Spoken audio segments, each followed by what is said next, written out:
Ana do canal Cogumelos Cinematográficos e hoje a gente vai falar do Crime da Guarda Urbana, que inspirou a novíssima série da Netflix Corpo em Chamas.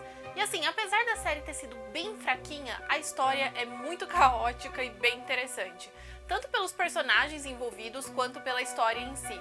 Então já curte esse vídeo, se inscreve no canal e vamos contar esse rolê. Bom, a nossa história começa com um casal feliz, composto pela Rosa Peral e o Pedro Rodrigues. Um casal muito bonito, tudo fluindo, até o corpo do Pedro Rodrigues ser encontrado dentro do carro dele que foi incendiado no Pântano Foz. Como todo mundo já sabe, os assassinos são a Rosa Peral e o amante dela, o Albert Lopes. Só que a história começa um pouco antes. A Rosa era casada com um cara que eu esqueci o nome, então aqui eu vou chamar ele só de marido, tá? Bom, ela era casada e tinha alguns problemas com o conceito de fidelidade, então ela começou um caso com o Albert. O tempo passa e ao mesmo tempo que ela estava com o marido e com o Albert, ela começa a se envolver com o Pedro Rodrigues. Eventualmente, ela deixa o marido pra ficar com o Pedro, e quando o Albert descobre isso, ele fica muito chateado e os dois terminam. Só que não demora muito pra ela começar a ter umas brigas com o Pedro, os dois se afastam, e daí o Albert volta pra jogada. Então a Rosa Peral e o Albert Lopes chegam na brilhante conclusão de que o que atrapalhava o relacionamento deles era o Pedro Rodrigues. Então, no dia 1º de maio de 2017, a Rosa droga o Pedro, chama o Albert pra casa dela, os dois matam ele, escondem no porta-malas do carro, dirigem até o Pântano Forte e tacam fogo no carro e deixam lá. Só pra vocês terem uma ideia, no final, o carro e o corpo estavam tão carbonizados, que só reconheceram ele por causa de um pino que ele tinha nas costas. E do jeitinho que mostraram na série, a primeira coisa que a Rosa Peral fez quando encontraram o corpo do Pedro foi levantar suspeitas contra o ex-marido dela. Só que na série, eu achei que ela fez isso de uma maneira super burra. Ela simplesmente chegou pra inspetora e falou: eu acho que deve ter sido meu ex-marido, olha só que pena. Enquanto que na realidade ela foi um pouco mais sutil. Ela levantou algumas suspeitas, alguns rumores falando sobre como os dois tinham brigado muito, como eles não se davam bem e coisas assim. Felizmente, o ex-marido da Peral tinha um álibi. E depois disso não demorou muito pra polícia chegar nela e no Lopes. E daí a versão muda completamente, porque os dois dizem que só estavam envolvidos na ocultação do cadáver e ficam apontando um ao outro. Então o Albert Lopes diz que quando ele chegou na casa, o Pedro já estava morto. E ele só ajudou na parte de tacar fogo no carro. Enquanto que a Rosa diz que o Albert Lopes praticamente invadiu a casa dela com um machado, matou o Rodrigues enquanto ela estava no andar de cima com as filhas. Ela também disse que tinha muito medo do Lopes e que ela não falou nada e fez tudo o que ele mandou pela própria segurança e pela segurança das filhas.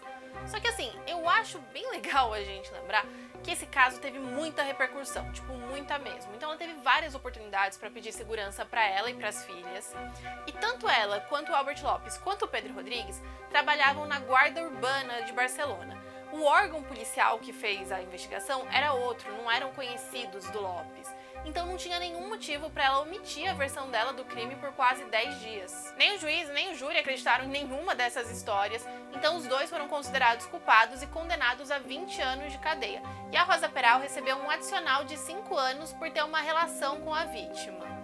Ela tentou recorrer, mas isso não deu certo, e ela também tentou fazer com que a série da Netflix não fosse lançada, mas isso também não foi pra frente. Algumas coisas fizeram com que a polícia acreditasse que o crime foi premeditado. Primeiro, que nem a Rosa nem o Albert tinham machucados, nem nada assim. E o Pedro Rodrigues era um cara muito grande, então se ele tivesse acordado quando o negócio rolou, pelo menos um arranhão eles iam ter. Além disso, a cena do crime foi muito bem limpa, eles pintaram as paredes e nunca ninguém conseguiu encontrar o sofá onde o Pedro Rodrigues foi morto. Além disso, o plano deles era muito complexo para ter sido feito de última hora. Eles realmente usaram o celular do cara para geolocalização entregar ali perto de onde o ex-marido dela morava, eles enviaram mensagens e fizeram várias coisas para confundir a polícia. E uma das coisas que aumentou a mídia em cima desse caso é o histórico dos personagens envolvidos. A Rosa Peral estava envolvida em um processo de pornografia por vingança, mas o que eu acho mais interessante para esse rolê do crime ter sido premeditado é que o Albert Lopes tinha se envolvido em uma prisão que resultou em morte e o Pedro Rodrigues estava afastado por ter espancado um motorista. Então os dois tinham histórico de serem pessoas violentas, é muito difícil imaginar que não teria rolado nenhuma briga, sabe? E para complementar a série Corpo em Chamas, a Netflix também lançou o documentário O Caso Rosa Peral, onde ela fala pela primeira vez a versão dela dos acontecimentos e do julgamento.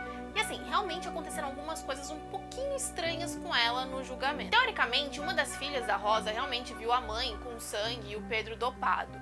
Só que pelo que eu entendi, a corte ali decidiu que não tinha a menor necessidade dela testemunhar, porque era uma criança pequena e não tinha por que expor ela a isso, sabe? Ela não tinha culpa de nada. Então os advogados levaram a madrasta para depor com base no que ela tinha ouvido a menina dizer. E até aqui já tá meio estranho, né?